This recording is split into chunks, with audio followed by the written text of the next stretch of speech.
En 2014, pour occuper ma retraite, j'ai créé TVO, Télé-Vallée de Louche, petite web TV sur notre région. Et je faisais un journal tous les 15 jours et à la fin de chaque journal, il y avait soit la ronde des communes, soit la ronde des associations, un petit reportage de 3 minutes et une fois que j'ai eu épuisé tous ces sujets, j'ai créé Bligny dans le rétro et j'ai mis bout à bout ces 6 sujets et ça fait un petit documentaire sur, le village que j'habite maintenant depuis ma retraite, Bligny-sur-Ouche.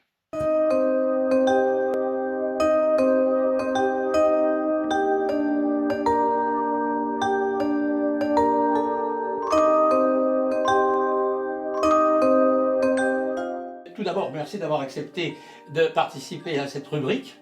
Oui. Vous êtes une mémoire quand même de notre vallée. Ben, depuis le temps que je suis là, oui, forcément, hein. Tout à fait. Alors, Ouais. j'ai délibérément choisi 1935 Oui, pour débuter notre entretien parce que 1935, j'ai une image de vous. Vous êtes assis à côté de la Vierge Noire.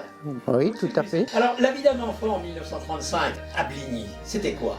Il n'y avait pas les moyens qu'il y a actuellement, on était plutôt en groupe. Et puis on s'amusait en général tous ensemble. Et malgré que dans Bligny, il y avait, comment dirais-je, des secteurs dans le pays.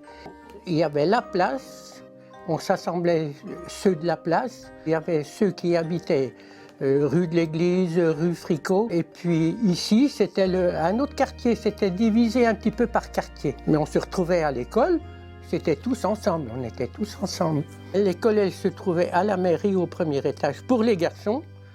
Et l'école des filles se trouvait sur la place, derrière la quincaillerie. Il y avait une cour qui était derrière. Et puis j'étais à l'école donc à 2 ans et demi. Ils nous prenaient bonheur. On était, je sais pas, moi, au moins une trentaine de petits enfants à l'époque. En maternelle, hein, je parle. Mais autrement, dans les autres écoles, c'était une 30 à 40. Hein. Il y avait une salle pour les cours élémentaires et cours moyens première année, et après une salle pour les cours moyens, deuxième année et fin d'études. Parce que les certificats, bon, c'était à 12 ans. C'était 12 oui. ans, certificat d'études? Oui, oui, oui. Enfin, moi, je l'ai passé à 13 ans parce que j'étais un peu en retard. Pendant la période de vacances, on n'avait pas tellement le temps de s'occuper de moi, si vous voulez. Il était pris dans le métier. Alors donc, à l'âge de 7 ans, on m'a envoyé chez Madame Vernet à Crépé, qui tenait le bistrot à Crépé. Ouais. Alors, pendant les 2 mois et demi, du 14 juillet au 1er octobre, donc j'étais en liberté complète là-haut. Parce qu'il y avait un copain qui y était, et puis elle avait repris une année, on était 7. Elle avait gardé 7 enfants. Alors vous pensez que c'était de la vraie rigolade, hein? Oui, on s'est bien amusé. On se levait à 7 heures, on était libre, hein. On se lavait moyennement parce que c'était un petit bidon de 5 litres avec un tout petit robinet, alors on se lavait pratiquement pas. Et puis on partait dans la nature. Il y avait énormément de commerces. Ah ben alors là, les commerces, oui. En épicerie, nous étions 4. En charcuterie et puis boucherie, c'était séparé d'ailleurs. Il y avait donc 3 bouchers et 2 charcutiers. Donc qui vendaient chacun la charcuterie et chacun la boucherie.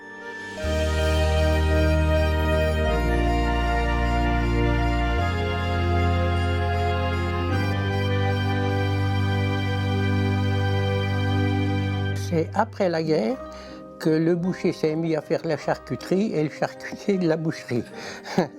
Ouais. Mais autrement, c'était bien spécifique. C'était séparé.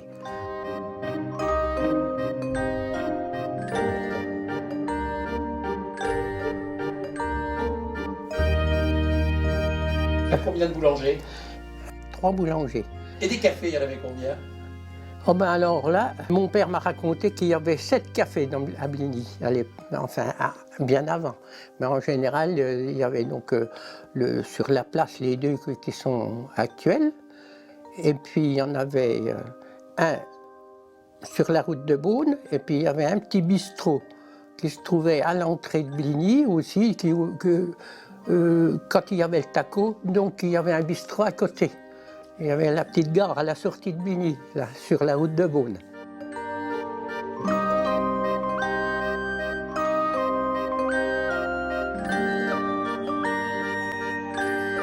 Votre papa était déjà épicier à l'époque? Parce qu'il a travaillé chez M. Frégé à l'époque, Oui. depuis l'âge de 12 ans. Donc il est parti au régiment à Autun, après la guerre est venue en 14, qu'il a fait la guerre en Serbie. Et, ouais. Et puis ensuite, il a quitté donc l'armée et il s'est engagé au PLM à l'époque. C'était pas la SNCF, c'était le Paris-Lyon-Marseille, PLM. Et alors donc il est resté, je crois, 4 ans.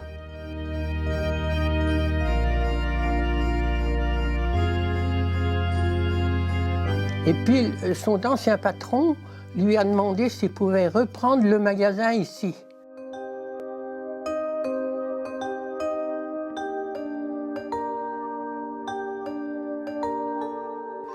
Alors donc en 1924, mon père donc a repris le magasin.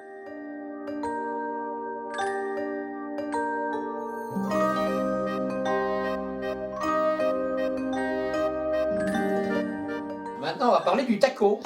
Ah oui. Le taco, c'est le tramway. On appelait ça le taco, n'importe comment. Ouais, c'était pas un tramway, c'était le taco. Ouais. Je me rappelle, c'est une histoire que mes parents m'ont racontée. J'avais 4 ans. Le taco, donc, il s'arrêtait donc à l'entrée de Bligny, à la gare, après sur la place, et puis il s'arrêtait à la petite gare, à la sortie de Bligny. Alors donc, un soir, soi-disant, enfin, comme ils m'ont raconté, le taco, c'était l'hiver même, parce qu'il faisait encore nuit, il s'est arrêté donc sur la place. Et puis les gens descendaient, et puis les autres montaient. Alors mon père, qui avait été au PLM, il avait gardé son sifflet. Alors moi, j'avais pris le sifflet, j'étais sorti sur le couloir de chez nous, puis j'avais sifflé. Le taco s'est mis en route, les gens n'avaient pas eu le temps de descendre. Et, ben là, enfin, j'ai pas eu de correction, hein, parce que. Mais enfin, c'était. Les gens tout le monde s'est affolé, le taco qui part, on n'avait pas eu le temps de descendre ni de monter.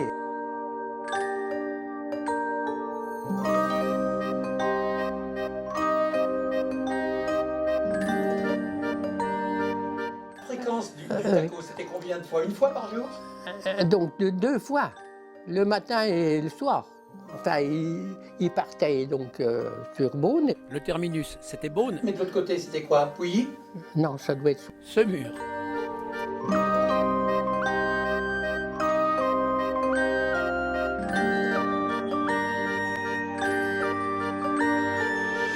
forcément. Les autobus, ça a été après la guerre, hein, après la guerre, qui ont remplacé le taco. Ah, les citrons. Oui, les Citroën.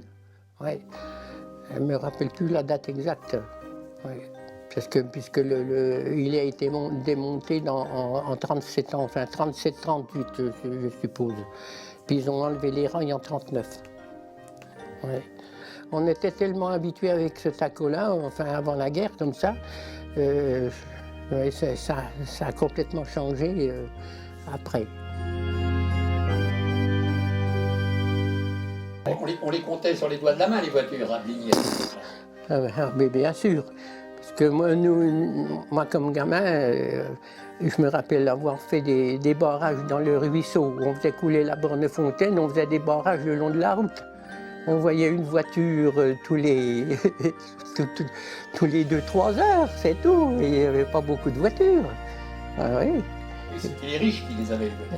Ben, oui, les riches et puis vraiment ceux qui en avaient vraiment besoin.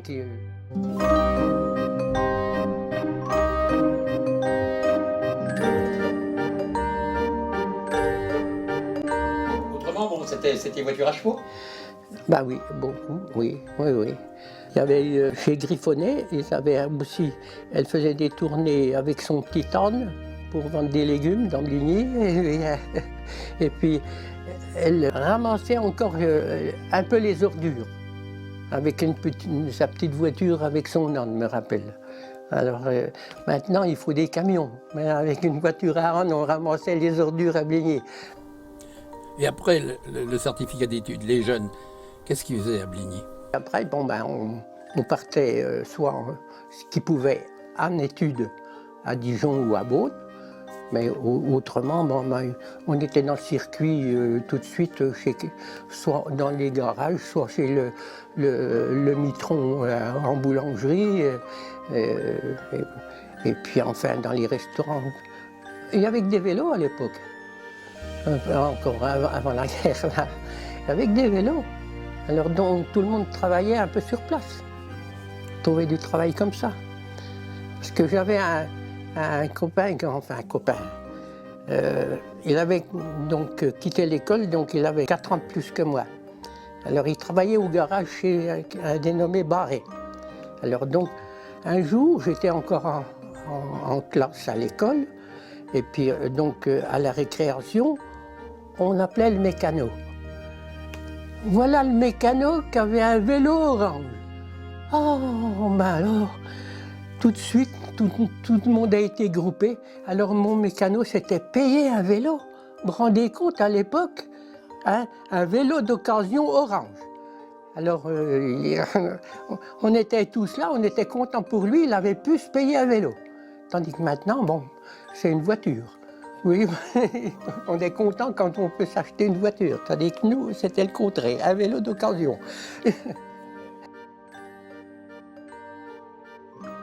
Pour moi, l'armée, ça a été des vacances, hein, c'est tout. Hein. Et alors, à l'issue de l'armée, ben, vous avez fait l'épicier comme votre papa? Ah oui, tout à fait. Après, bon, ben, mon père, il voulait m'envoyer encore je ne sais pas où. Puis finalement, je suis resté et puis on a travaillé ensemble. Il m'a laissé faire à ma façon, encore assez tard, hein, parce qu'il voulait quand même pas laisser l'affaire comme ça, de peur que capote. Tout de suite après la guerre, il y avait de l'évolution, tout le monde avait besoin de la marchandise, on vendait bien, ça a duré, et puis après, bon, ben, c'est comme partout, les petits commerces étaient fichus, quoi. Vous avez arrêté quand? En 1992. À l'époque, ça avait déjà baissé, hein, avec les grandes surfaces qui sont arrivées, le petit commerce, ça a été éliminé carrément. Mais comme on faisait beaucoup de choses chez nous, on s'en sortait encore pas trop mal. Oui, vous étiez épicier, mais presque cacaillé aussi un peu. On faisait de tout là-dedans. On faisait de la peinture. Ça n'existait pas encore à l'époque, quand j'ai repris les pots de peinture. On la fabriquait sur place. Hein. On teintait avec des poudres. Et puis le gars il me disait, oh ben, ça suffit comme ça. En culture, on faisait beaucoup de prés. Aussi, ils venaient donc faire des mélanges de prés, du régras, de la fétuque. On fait des mélanges suivant le terrain, comme si c'était trop calcaire, trop argileux. Alors, il fallait doser plus d'une, plus de l'autre. Ouais, moi, j'aimais bien faire ces mélanges-là. Pratiquement, vous trouvez beaucoup de choses chez nous, des articles de pêche, qu'est-ce que je vous dirais, couper des vitres, enfin des tas de trucs, on faisait tout. En achat, je me posais la question, combien il faut que je le vende? Alors donc, en vendant tel prix, est-ce que j'ai la clientèle pour me l'acheter à ce prix-là? Je me posais la question. Tandis que maintenant, c'est plus ça. Ça doit rapporter tant. Si j'achète ça à tel prix, je prends tel bénéfice. Si t'en veux, tu prends. Si t'en veux pas, tu laisses. Je gagnais moins sur un et j'essayais de me rattraper sur l'autre. Dans le commerce à l'ancienne, c'était un peu ça. Tandis que maintenant, quand je recevais des factures, c'était marqué achat tant, vous devez vendre tant. Puis j'ai dit, foutez-moi la paix avec ça. J'ai dit, je fais mes prix moi-même.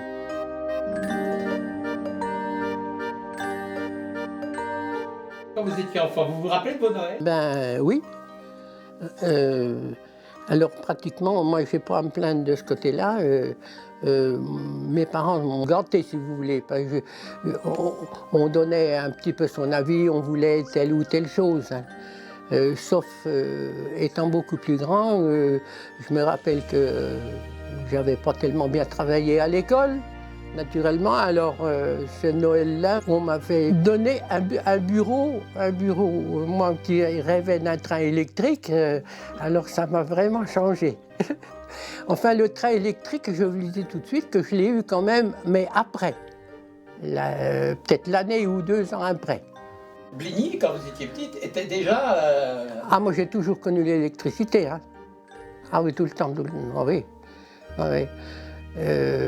Ça, le magasin, je me rappelle encore quand même, il y avait une lampe à pétrole.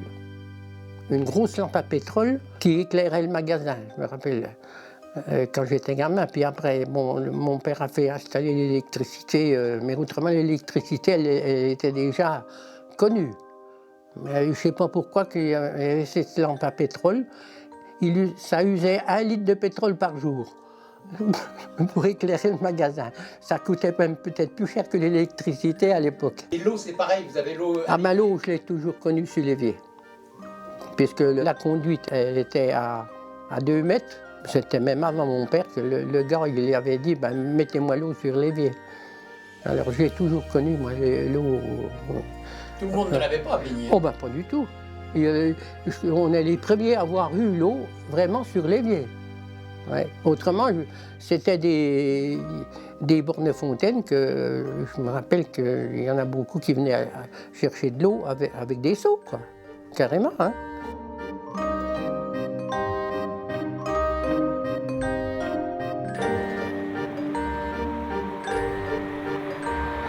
Vous vous rappelez des femmes qui allaient au lavoir? Oui, oui. Avec la brouette, et puis la lessiveuse sur la brouette. Mais il y en avait beaucoup qui allaient donc, au lavoir. Sur la place aux chevaux, là-bas en bas, et puis sur la route de Beaune, il y avait deux lavoirs. Alors donc, même encore après la guerre, il y en a encore beaucoup qui allaient laver encore au lavoir.